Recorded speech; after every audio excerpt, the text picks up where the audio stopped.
Здравейте, ето няколко часа по-късно може да видите как всичко е придобило съвсем друг. Видите, всичко е окастрено.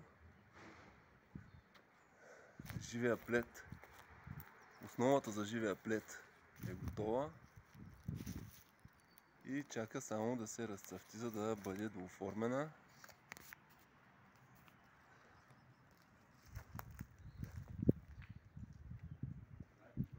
Може да се види. Пуснато е нивото и когато се раззелени, ще има допълнително оформяне и един красив, хубав жив плет. Ще се оформи на мястото на всичкото това. Средна гора едно. Да, на Средна гора е на обекта. На първо място и ето тук може да видите как всичко е като по конец и котаракси имаме тук. Радва се на новата хубава градина. Ето как изглежда крайния резултат от нашия труд.